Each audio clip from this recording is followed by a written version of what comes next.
Hope you had a beautiful weekend. I did. I sang and danced and networked and everything else. I'm gonna be sitting here a minute, and I want to finish up chapter 2. Myths about money. Just a short recap since I didn't read the whole chapter for chapter 2.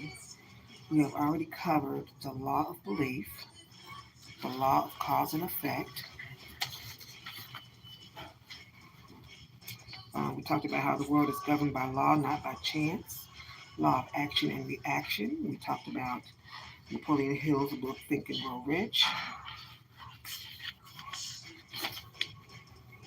Oh, music not supplied by me. Music supplied by where I'm at right now. Although I do like BBD, Poison. I don't own the copyrights to any of the music you hear in the background. All right.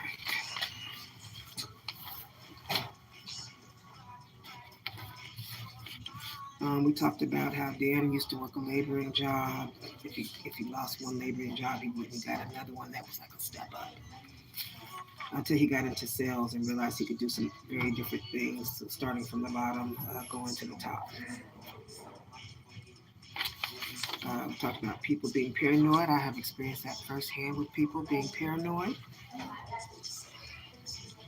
Um, yes. Okay. We are going to start at, I'm not going to start completely where I was. I'm going to start a little bit before that. Hello, darling. How are you? Happy Sunday to you, babe. Um, let's go back to Dan on page 44, where he asked Brian the question about the myths about money.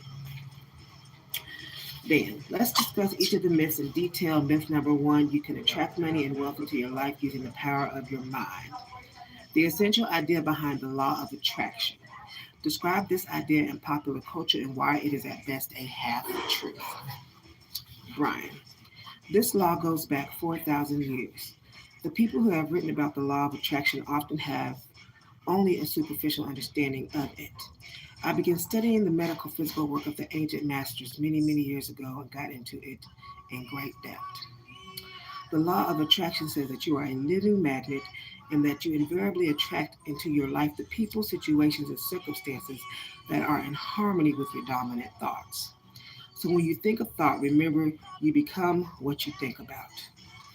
The law of attraction must be considered in combination with other laws, including the law of correspondence, which says that your outer world is a reflection of your inner world. Wherever you look, there you are. It's almost like you're living in a 360-degree mirror that surrounds you. Wherever you look, you see yourself when you're thinking. Your predominant thinking is reflected in the conditions of your life in three major areas: your health, your companions, and your financial situation. First of all, your health reflects the way that you think about food, nutrition, diet, exercise, and so on. A quick aside, they did a study on this. Why is it that some people are thin and some people are overweight? The answer was that thin people, using the principle of long term thinking, think of how they are likely to feel and look the next day after eating today.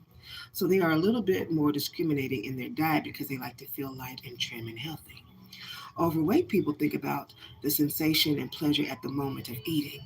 They're preoccupied with how good it feels. And since your appestat, which is your desire to eat food, only lasts for only 20 or 30 minutes after the first bite, they eat as fast as they can and as much as they can until their appestat shuts off. As a result, they expand the size of their stomach, which means they can eat more and more. People who are overweight are gorgeous. People who are underweight are thinking that tomorrow they want to look and feel trim. The second area has to do with your relationships. You always attract into your life the kind of people that are in harmony with your dominant thoughts. So a really positive person seems to be surrounded by other really positive people. The final area has to do with your financial condition. You can tell what a person thinks about money most of the time by what they're attracting into their lives. That's the starting point. Hello, darling. How are you, Antonio Love? Welcome to the discussion about money party and the myths. That's the starting point, but it also has so much depth in this. Some people have written books that say all you have to do is think happy thoughts and visualize wealth and success and you'll attract it, but that's simply not true. In the Bible, it says faith without works is dead. And there's a little ditty that says pray but move your feet. What it says is that you have to work very, very hard to set up and force field of energy. It's not possible to set up a permanent force field of energy for financial success if you are not constantly doing things that are consistent in harmony with it.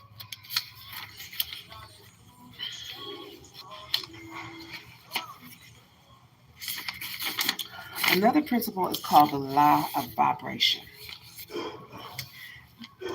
This law, known throughout the musical world, is also known that every single substance in the world is in vibration. Like a tuning fork, rocks and stones vibrate. Certain plants and animals give off vibration. Here's an example. Imagine a large room with a piano on either side of the room, and you go to one piano and you hit the note of C flat. You walk across the room to the other piano, and the note of C flat will be vibrating in sympathetic harmony with the first one. Music therapy uses certain megahertz levels in regards to your healing, in regards to music therapy. And they do have things on YouTube that correspond with vibration into musical therapy. If you look up certain videos like um, rainstorms, ocean sounds, cricket sounds, thunder and lightning, things of those nature. So if you're looking for musical therapy in regards to healing, they do have those on the net. All right. This vibration, or what we call sympathetic resonance, is what you see in relationships. The poet Khalil Gibran, Kahlil, Gibran, Gibran, wrote about this 100 years ago. Familiar with that poet? I would have to look them up.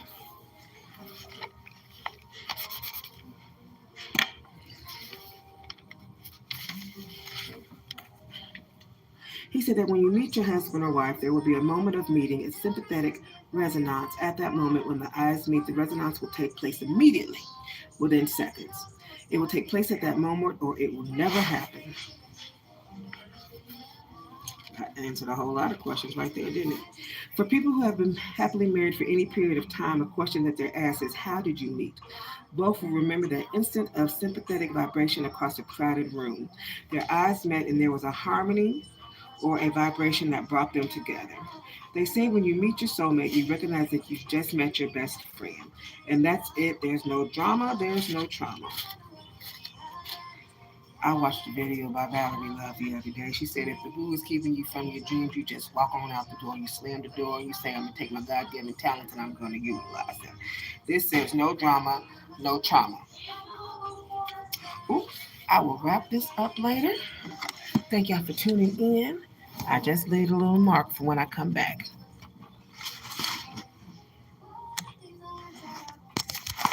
Coming.